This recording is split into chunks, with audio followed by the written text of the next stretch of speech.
They're bankruptcy type ratings. And you can see that since about the early 80s, there has been a significant deterioration in credit quality of corporate debt in the U.S. This is U.S., not global. And of course, that in the early 80s, you all recognize as the start of the notion that it's okay to lever up companies much greater levels than what had historically been the case. That trend continues today with major stock buyback programs and all the LBO transactions that are occurring today. There's no end in sight. There are now only, I think, 5 U.S. corporations that issue AAA-rated debt in the United States, and that is, of course, as you can see in the chart, an all-time low. We can convert numerical ratings to historical probabilities of default and expected loss rates, as you might expect, the rating agencies publish just reams of statistics that show the correlations between ratings and default rates over time. This is the 4-year time horizon table. Just two things I wanted to observe about this chart. You can see below BAA there, that's the investment grade breakpoint. You can see the relative little tolerance that the market has in the investment grade space for default risk. But you can see that the market has a much larger appetite in speculative grade land for default probabilities. And you can see, I was surprised to see securities in the B space carrying this kind of risk of default. These are, to me, these are not small numbers. The second observation I would make is you'll notice that most of the numbers on this page are 50% of the other number. That comes from the long-standing historical fact that, on average, debt makers in bankruptcy receive about 50 cents on the dollar. That's on average. I'm going to show you a slide in a moment that shows, of course, that highly secured borrowings get much greater than that, and, of course, unsecured borrowings get much less. Investors and rating agencies can publish charts and graphs like this. This shows cumulative expected loss for senior unsecured debt at various rating levels at various points in time. Again, you can see the investment grade break, BAA, and you can see that the market has relatively little tolerance for expected losses in investment grade space, but much more tolerance in spec grade space. I was surprised again to see that a B-rated security 20 years out will be losing roughly a third of its money. So investors need to recoup through higher interest rates from B-rated securities that don't default to recover the losses from the significant number of B-rated securities that do default. Interestingly, today the market is pricing spreads over Treasury rates on the belief that these historical correlations will not hold true, that something fundamentally has occurred that is causing credit risk to be reduced relative to historical levels. We'll see if that bet is in fact true.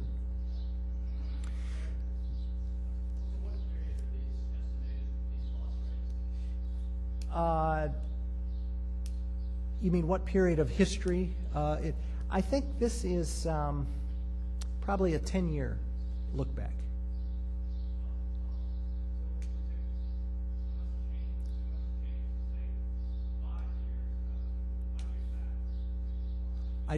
It's a very good question. I'm not smart enough to know the answer to that. Can everybody hear the question?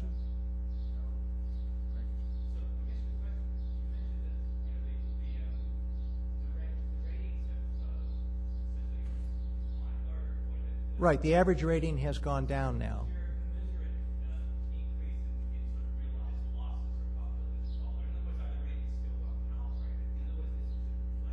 Yes, we think, excellent question. So ratings have deteriorated. The question is whether the ratings still have a correlation to these historical default rates or whether we're just being tougher. And I don't think we intend to be tougher. I think we intend to keep ratings correlated to historical default rates. So with a simple example then, if Moody's rates senior unsecured debt A2 on review for possible downgrade, what can one infer from this?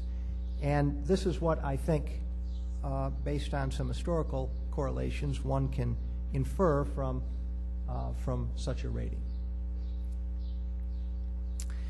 Now, we also rate, in addition to the long-term debt securities of corporations, we also rate their commercial paper for those companies who issue short-term paper. And you can see that the commercial paper ratings are on a scale that's different than the long-term debt ratings. Not a 21-point scale, but a 3-point scale, prime 1, 2, and 3. There is a rough association between a prime rating and the company's underlying unsecured debt rating. So you can see that if you're a AAA credit, your CP paper will be prime 1. It will not be prime 2 or prime 3.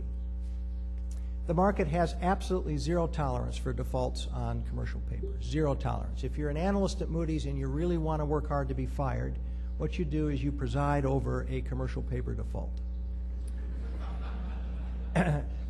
No high-yield companies issue commercial paper into the marketplace. The market won't tolerate the risk of loss. In addition to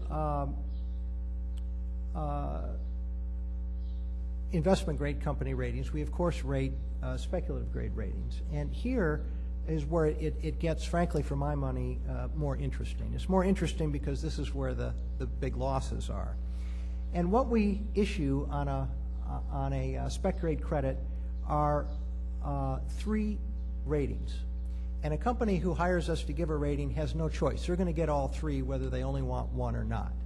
So we rate what's called a corporate family rating, which I'll talk about in a moment. Then we rate the individual debt instruments that it issues, right, as you would expect that we would. And then we give you a speculative grade liquidity rating, which I'll describe. So you get 3 ratings, whether you like them or not. Now, the corporate family rating is the starting point for a speculative grade rating exercise. Corporate family rating is a little shocking, and I didn't realize this. It's shocking in the sense that it's hypothetical. It says, let's assume that this company were a single company. Now, we're talking, when I talk spec grade credits, we're not talking necessarily little companies. General Motors, of course, is a spec grade credit. So it says, assume that the company were a single legal entity, even though we know it has 200 subsidiaries all over the world. Let's assume it were a single legal entity, and let's assume that it issued, instead of 5 classes of debt like it really does, let's assume it issued only 1 class of debt. What would we rate that class of debt? And the reason that we start here is basically this is a rating of business risk.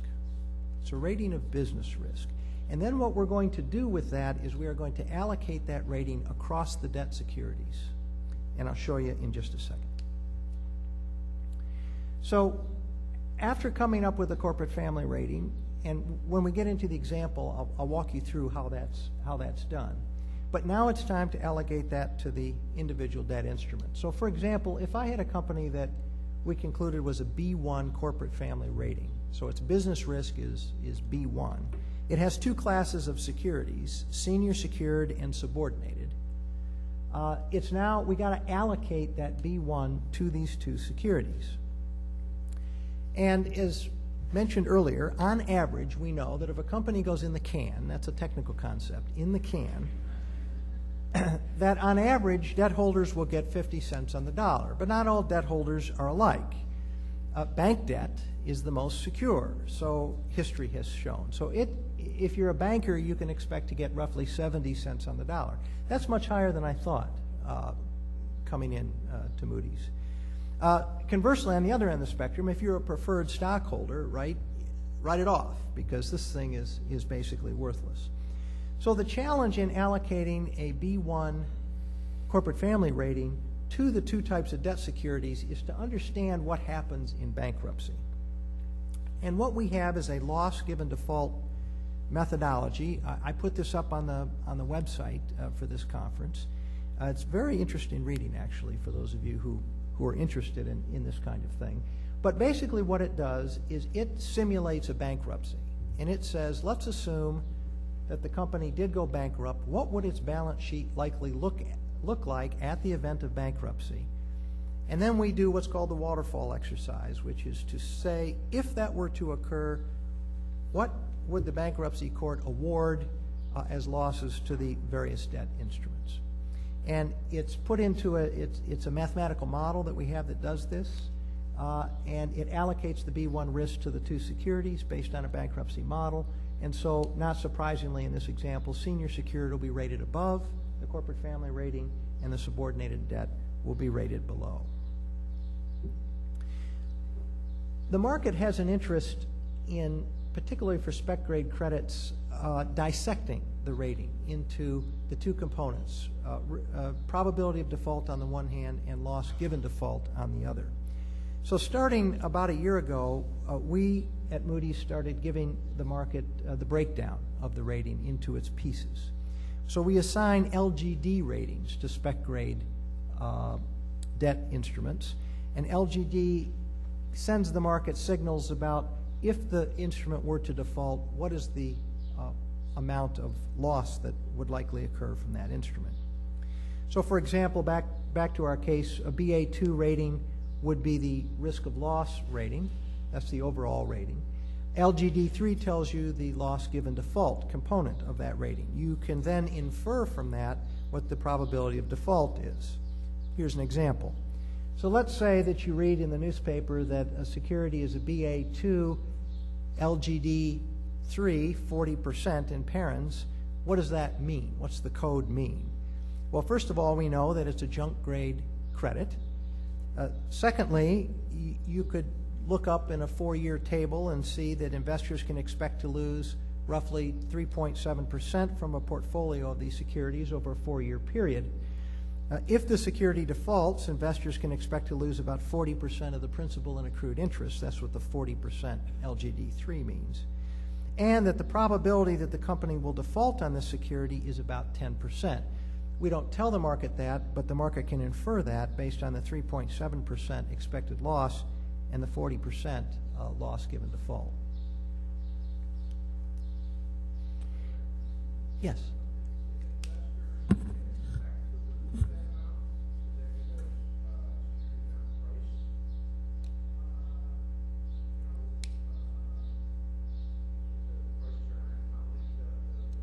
Yeah. So let me repeat the question. So Phil asked if does the market pricing reflect these instrument ratings or not? Is that the question? Yeah, you said investors can expect to lose a certain amount. That's right.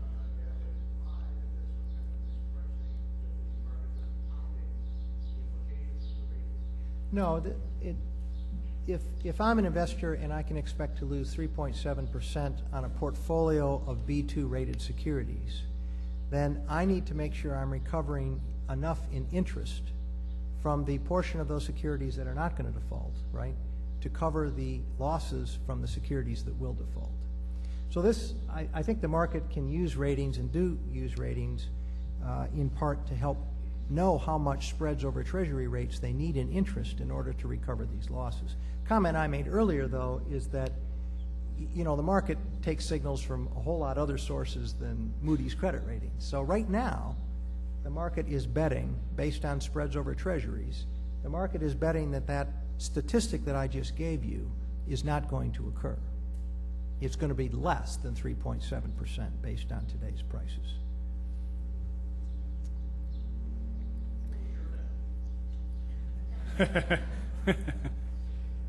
Let me tell you about these speculative grade ratings. Post Enron and WorldCom, we learned the hard way that some very good credit risks, companies that we thought were very good credit risks, went bankrupt. And they went bankrupt not because their business model was bad and the industry was bad. They went bankrupt because they ran out of cash and nobody would lend them any money. So you recall in the dark days of 2002, I think it was October of 2002, when the situation got the worst, credit spreads over treasuries for spec grade credits on average were 11 percentage points over Treasury rates, and that's for companies that could get money at all from the market. Many companies were just shut out of not only the public marketplace, but their banks, who the company thought they had a bulletproof credit facility from their bank. They found out the hard way that it was anything but bulletproof. There was a bunch of small print, MAC clauses and the like, that allowed financial institutions to walk when the going got tough. So we decided that we needed to look closer at liquidity, and it's been a real point of emphasis at the rating agencies. And so we actually rate speculative grade liquidity on a 4-point scale, SGL 1 through 4. SGL 1 is the best. And you can see here there are 5 criteria on which we rate them. Operating cash flow and the amount of cash they have on hand, whether they have truly bulletproof committed backup credit facilities, the nature of their covenants, whether they can sell assets, and then if they can, the quality of those assets. And I just put a couple words in these spaces to show what kinds of things we think about in each space when we come up with an SGL rating. SGL rating is really measuring what is the company's liquidity in the coming 12 months. And it assumes extreme stress. It assumes that the capital marketplace shuts the company off. It assumes that the company's fortunes decline, and it asks what ability does the company have to survive such a calamity. An interesting thing for me since I've been at Moody's has been to learn what it is are the performance measures. You know, how do you know if you're doing a good job as a rating agency, and who cares, you know? And what I've come to learn is that what investors want from ratings are a package of things, and to a certain degree, they are contradictory. So obviously, you know, the one that we would all immediately see is the investor wants ratings to be accurate. That is, that they are a logical ordering of credit risk from high to low, and they would expect that a company that defaults a year in advance of that or 2 years in advance of that they'd like to see a low rating, right? So low ratings in advance of default is something that the market wants. But here's the contradictory part. The market wants stability from ratings. So they don't want to see volatile ratings. They don't want to see a bunch of rating reversals. They view the rating agencies, based on our interviews, as kind of a stabilizing force, trying to look through the credit cycle.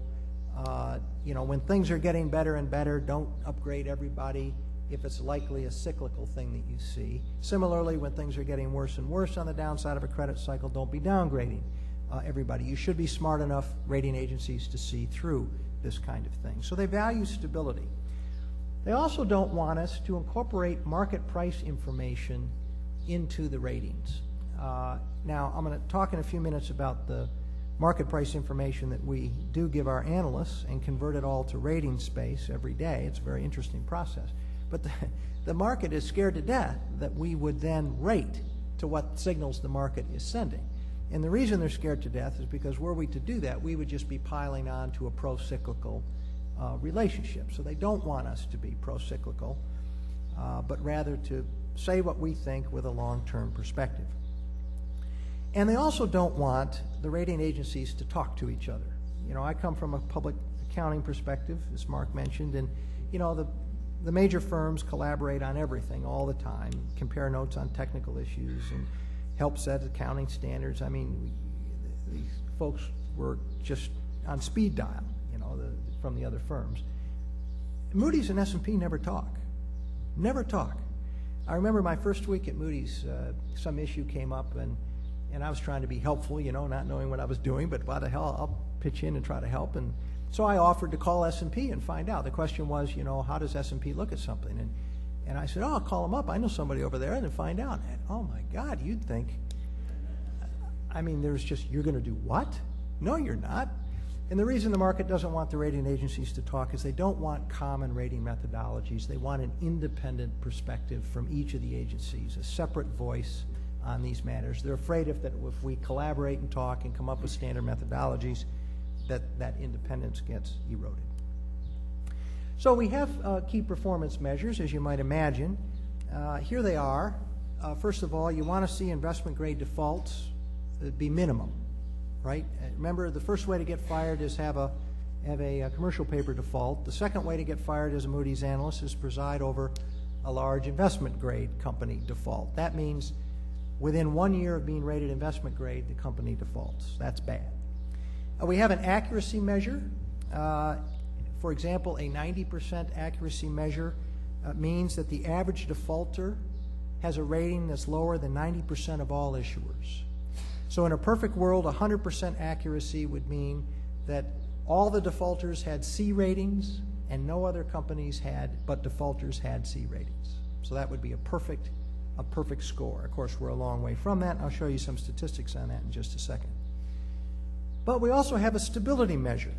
The number of issuers with rating changes divided by the total number of rated issuers, and the number of issuers with big rating changes, 3-notch rating changes or more.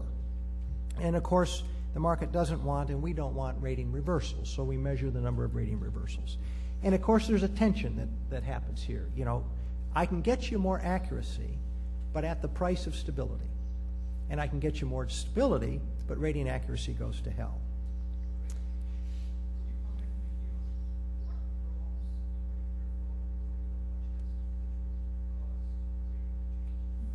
So the question is, what is it that prompts firms to go into a watch list and see a subsequent ratings change?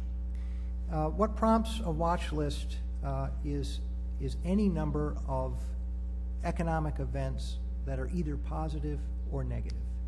They can be just that the company issued a press release on its latest earnings and it shows a trend that is disturbing. So we could add the company to watch list for that. It could be that the company announces a major business combination and it's likely that they're going to lever up to pay for it, which would be a credit negative event. That would be another example. Could be the company has some major lawsuit or other calamity. That could be another event. Watch list is, the notion is you put on a company on watch list to say to the market, we have a concern and we're out getting more facts. We try to clear companies from the watch list, that is, make a decision within 60 to 90 days of putting the company on watch. Okay, there are various ways to assess credit risk, several of which we're going to talk about throughout the day today. The one I'm talking about now is exclusively the fundamental approach, the Graham and Dodd type, analyze the financial statements, compute the ratios and metrics type of approach. But there are other very valid and in some respects superior methods to do this also. Market implied ratings. Every day the market rates credit risk, and we can infer from prices what the ratings are. And there are also mathematical models that can assess credit risk. So here are some statistics about those models and gets back to this trade-off between accuracy and stability. This compares Moody's fundamental ratings to bond implied ratings, that is, the ratings that the market is indicating based on trading prices of securities, and MDP, Moody's default prediction model, one mathematical model for predicting rating, or defaults rather. So you can see the 1 year accuracy measure, the group of humans doing fundamental analysis come in at 79%, which is below the rating accuracy of the market, which right now is running at about 87%. But if you look down at rating action rate, you see that the humans at Moody's are moving ratings roughly over the course of a year, 1/4 of the rated population moves, where the market basically moves the whole population. So the market is much more volatile. You see that also on the large action rating rate. The humans are not taking violent rating action, but the market often does. And so we do see this trade-off between accuracy and stability. And if you're just into accuracy, my advice to you is listen to the market more than the rating agencies.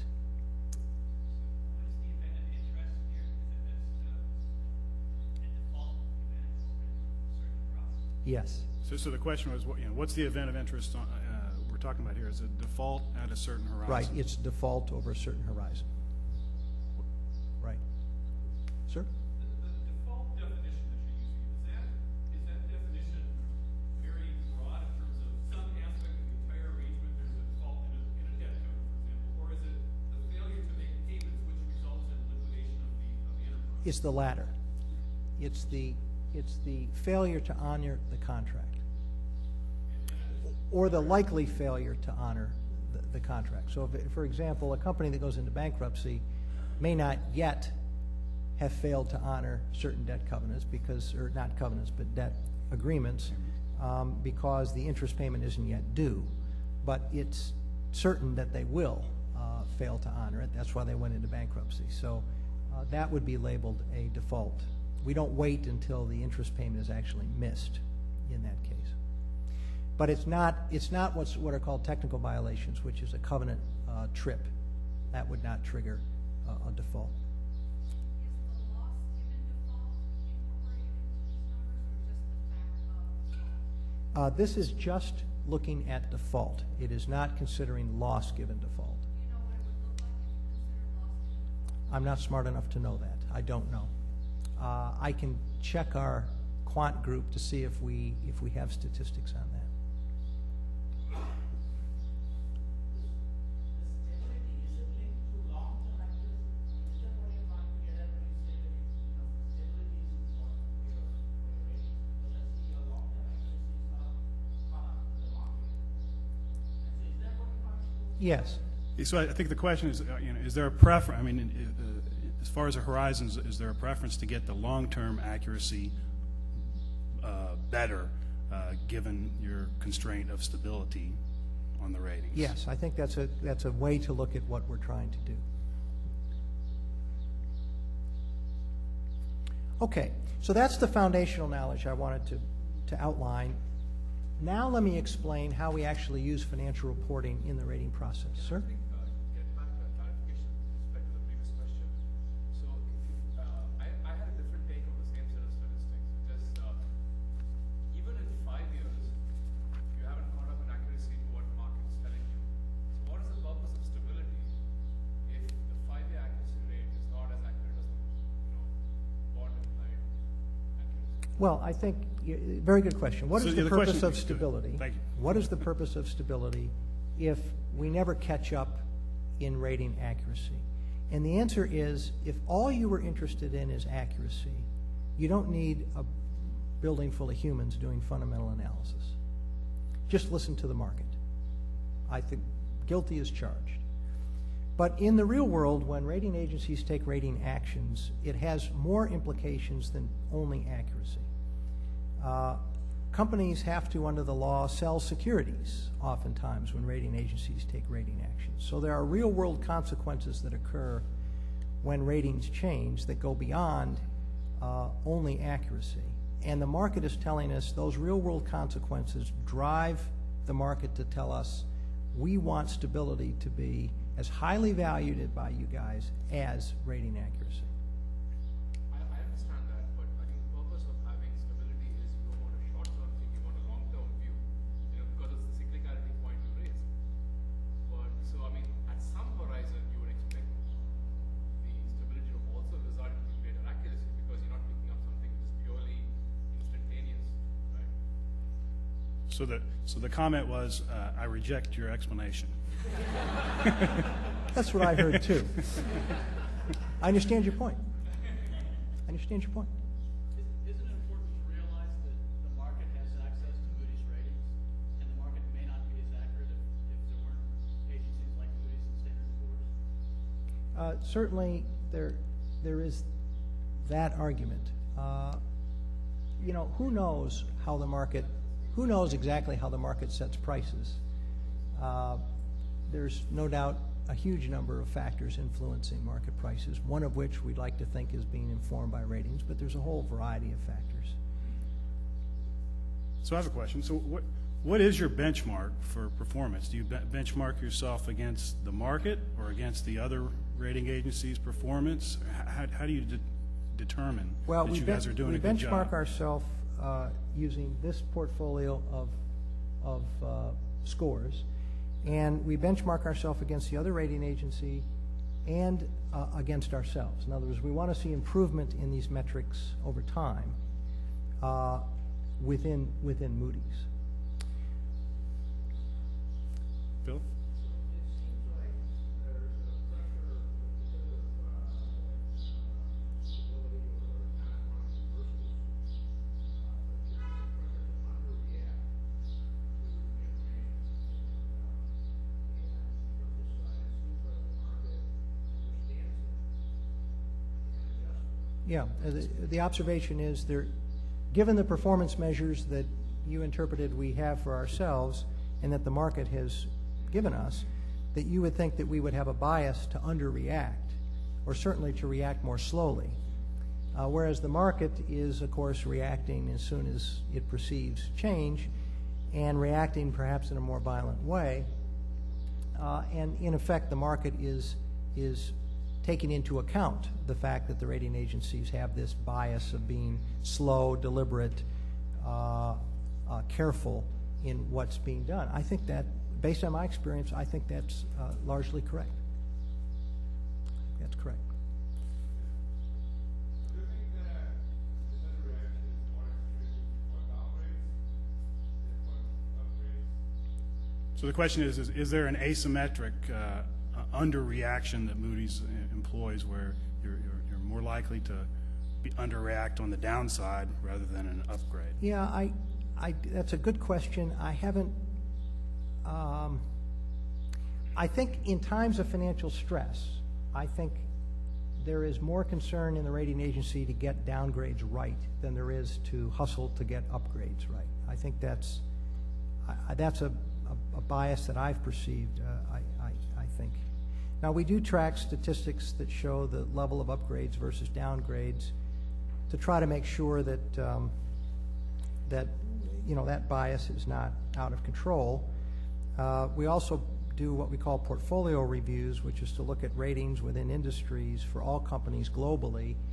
And outside of the day-to-day rating process, we do this in order to see whether there are outliers and places where our analysts are just not reacting appropriately to the economics of the industry, to help put discipline around this process too. But I have a comment. So it's almost the true that it would have to be true, I guess, because a lot of the examples you've been given are how to get fired, and it's have a default when you have a positive rating, but you don't get fired for not having a default but a low rating. Or is that true? I think that's. I think that's true. Other than the impression that you give as a lead analyst of being asleep, at the switch, which is not a positive impression. But I mean, it's not an immediate career-threatening event like a commercial paper default would be. All right, I'm going to move on now, because I think you'll find this process interesting as well. So the planks of fundamental analysis you'll all recognize, Graham and Dodd model. I have been somewhat surprised and frankly pleased, being a financial reporting guy, that to see that financial reporting has been at the heart of what rating agencies use to create metrics that measure credit risk.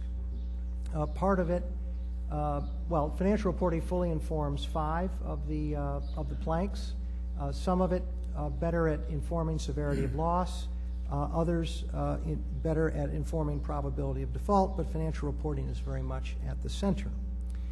Let me walk you through what we do with financial statements and related footnote data so you can get a feeling for how this actually works in a process. Let me preface this by observing that historically, rating agencies, I perceive, have followed a law firm model for organizing people to do work, as opposed to a process model. Now, what do I mean by that? The law firm model I've perceived is a law firm rents space to a seasoned attorney.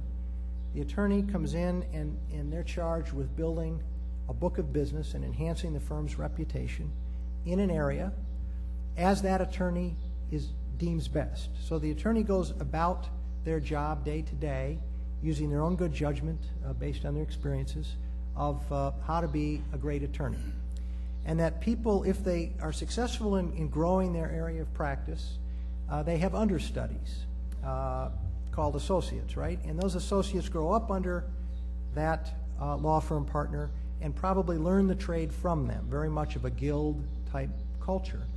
The notion is each law firm partner builds their book of business, grows their people, makes new partners who kind of operate in their shadow and someday take over the growing practice. Law firms wouldn't think of having standardized, imposing on their partners standardized ways of approaching legal issues for the most part. At least that's been my perception. And I think that's the way that the rating agencies had operated up until about 5-6 years ago. I think there was a lot of, we bring in very seasoned people. We call them lead analysts. They assess credit risk in a way that they deem most appropriate. They bring their thinking to rating committee. They present their ideas and their thoughts and financial metrics in a way that they feel best, and they argue their point of view before rating committee votes, and whatever the rating is, the rating is. I mean, that's been the historical model. 5 or 6 years ago, that I perceive changed much toward a process type shop. What do I mean by that? I mean standardized ways of collecting data, of running metrics, of having standardized methodologies for assessing those metrics industry by industry, and having standardized reports that go to rating committee, and standardized ways of presentation and speaking about what's going on with these companies. There you are not looking to rent space to people. You're looking to create and educate people in a certain way. They become more like interchangeable cogs. And it's not unlike the model that, say, a global accounting firm might be trying to use with its people. So much of what I'm going to talk about is very new to Moody's in the last 5 or 6 years. And it starts now with a database of financial data that we build. We take companies' published financial data from their securities filings. We load it into the database. We have a group in India that does this now within a day or two after the company makes its filing. We have a standard chart of accounts that we load this data into. It's very detailed, much more detailed, for example, than CompuStat. It is that database that we then adjust for areas that we think enhance the power of the metrics if we adjust the data. I'll talk about that in just a second. And we now publish this data, by the way. For a fee, you can buy the exact data that rating committees are looking at, not only what companies have put into through their filings, but the adjusted data, adjusted for the things that our analysts adjust for. And as I say, I'll mention that in just a second or discuss it. So there are several reasons why we adjust the financial data that companies give to put in their filings. And I'm reminded of the story and thinking about reasons why of the elderly woman who woke up one morning. She was living alone in her apartment and woke up, and next to the bed on a little coffee table there, her nightstand, was a lamp, Aladdin's lamp type thing, and she hadn't recognized that before. It was new, and of course, like all human beings, is curious and kind of walked over and touched the lamp. And you know what happened next. Poof, out came a genie. And the genie said, "I'm elated to be out of that lamp, and because I'm so happy, I grant you one wish." And the lady said, "Well, you know, I've had a wonderful long life. I was very respected accounting professor at a major research institution, and I really want for nothing. And really, why don't you grant the wish to somebody more deserving than I?" Well, the genie became pretty upset by this. The genie said, "Look, I just spent 500 years in that damn lamp. If you don't say something about this wish, I got to go back in the lamp, so no deal.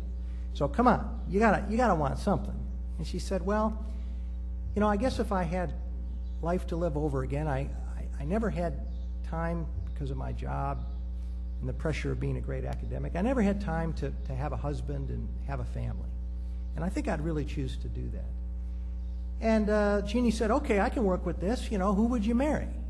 And she said, well, you know, that's the problem. I'm 97 years old. At my age, all my male friends have passed on. Except for my, you know, closest friend I got is my cat, Tom. Tom was curled up there in the corner of the room, the cat. And all of a sudden, poof, where Tom was laying now stands this 6'4" prince-like figure. And poof, where the lady stood, now, you know, stood this 19-year-old, very attractive young lady. And the lady and Tom, they looked at each other for a while and walked toward each other and held hands for a while. And finally, Tom spoke. And he said, you know, I guess about now you're kind of wishing you wouldn't have had me fixed.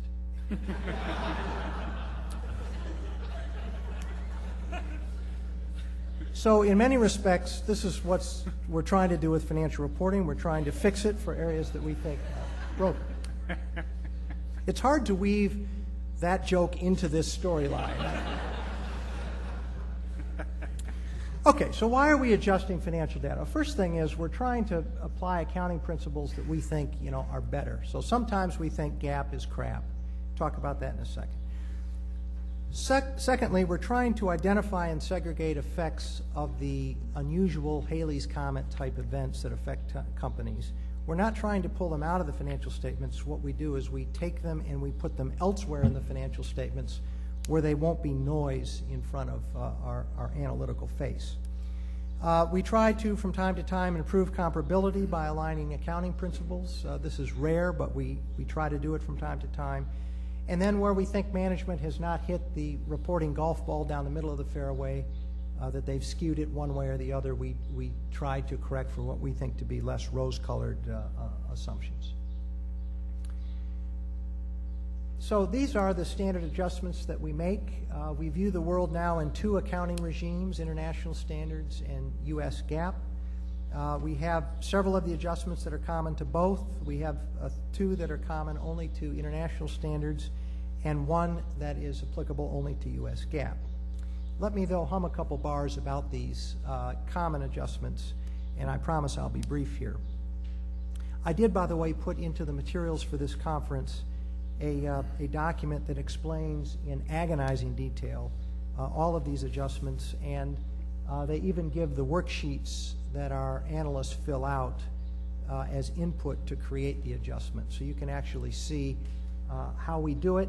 And as I say, we are now publishing all of this data. So someone who buys the data can see not only the adjustment, but you can drill down and find out. You can get down to the worksheet and figure out exactly what data got entered and how it affected the adjustment. But to make a long story short, pension accounting is, you know, littered with smoothing. It makes no sense. So we make adjustments to undo the smoothing in pension accounting and put the volatility that we think exists back into the financial statements. Of course, the FASB in 2006 fixed part of the smoothing problem. They fixed the part on the balance sheet, but the income statement and the cash flow statement is still littered with smoothing, and we adjust for that. Leases, we don't think there's such a thing as an operating lease. We think all leases, no matter what they're called,